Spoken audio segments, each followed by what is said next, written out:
Iran की सड़कों पर आज एक पूरी की पूरी पीढ़ी उठ खड़ी हुई है। चलिए आज समझते हैं इस विद्रोह के पीछे की कहानी, क्योंकि यह सिर्फ एक मामूली विरोध प्रदर्शन नहीं है, बल्कि इससे कहीं ज्यादा गहरा है। तानाशाह की मौत हो, यह सिर्फ एक नारा नहीं है, ये वो आवाज है जो आज ईरान की सड़कों पर गूंज रही है।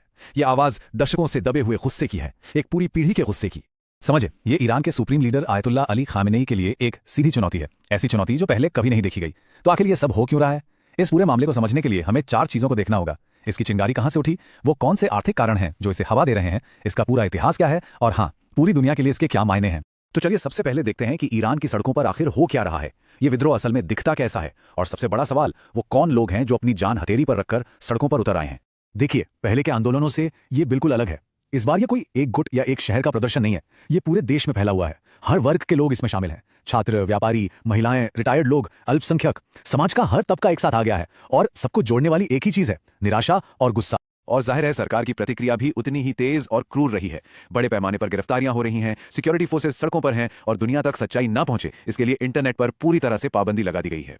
तो ये गुस्सा तो है, लेकिन इस गुस्से की आग में घी डालने का काम कर रहा है देश का विनाशकारी आर्थिक संकट। जरा सोचिए, खाने पीने की जो बुनियादी चीजें हैं, रोटी, चिकन, तेल, उनकी कीमतें आसमान छू रही हैं। महंगाई 64% तक पहुंच गई है। इसका सबसे ज्यादा असर किस पर पड़ता है? जाहिर है, आम इंसान पर। और हालात इतने खराब हैं कि देश की करेंसी रियाल की कीमत पिछले 1 साल में ही 60% तक गिर गई है। इसका मतलब सीधा है, लोगों की जिंदगी भर की बचत मिट्टी हो गई है, उनकी खरीदने की ताकत लगभग खत्म हो चुकी है। ये चार्ट देखिए, ये इस आर्थिक तबाही को बहुत साफ तरीके से दिखाता है। एक तरफ सरकार का ऑफिशियल रेट है और दूसरी तरफ बाजार का असली रेट। दोनों के बीच जमीन आसमान का फर्क है। ये फर्क ही दिखाता है कि आम लोगों के लिए अपनी जिंदगी चलाना कितना मुश्किल हो गया है। तो आखिर अर्थव्यवस्था इस हाल में पहुंची कैसे? असल में ये कई चीजों का मिलाजुला असर है। एक तरफ है अमेरिका के कड़े प्रतिबंध जिन्होंने देश की कमर तोड़ दी है, और दूसरी तरफ है सरकार का अपना कुप्रबंधन और भ्रष्टाचार जिसने हालात को और भी बदतर बना दिया है। लेकिन ये जो गुस्सा आज दिख रहा है ना, इसकी जड़ें सिर्फ आज की आर्थिक तंगी में नहीं है, इसकी जड़ें बहुत गहरी हैं, दशकों पुरानी, उस एक क्रांति से जुड़ी हैं जिसने ईरान का नक्शा ही बदल दिया। ईरान का जो आधुनिक इतिहास है वो बहुत ही उथल पुथल वाला रहा है। 1925 में पहलवी वंश की राजशाही शुरू हुई, फिर 1953 में अमेरिका और ब्रिटेन की मदद से एक तख्ता पलट हुआ, और फिर आया साल 1979 जब इस्लामी क्रांति ने शाह को उखाड़ फेंका और देश को हमेशा के लिए बदल दिया। तो बदला क्या? 1979 से पहले शाह का शासन था जो अमेरिका का करीबी था और सेक्युलर था।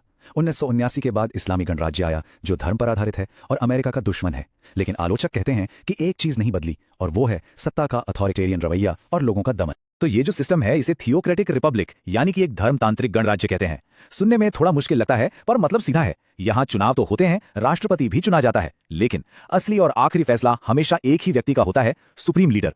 और प्रदर्शनकारी इसी सिस्टम के खिलाफ लड़ रहे हैं, वो एक असली लोकतंत्र चाहते हैं। अब बात करते हैं कि ईरान में जो कुछ भी हो रहा है उसका असर सिर्फ ईरान तक ही क्यों सीमित नहीं है। असल में ये एक ग्लोबल पावर प्ले है जिसमें दांव पर बहुत कुछ लगा है। तो सवाल यह है कि पूरी दुनिया इतनी बारीकी से ईरान पर नजर क्यों रखे हुए है?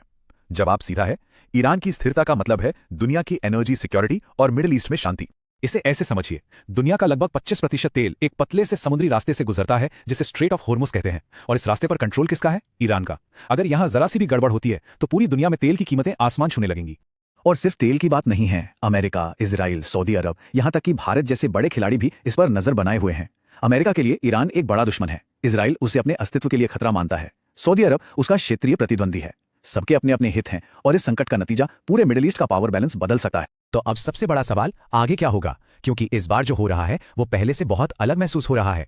सड़कों पर एक नारा बहुत पॉपुलर है, हमारा दुश्मन अमेरिका नहीं, हमारा दुश्मन यही है।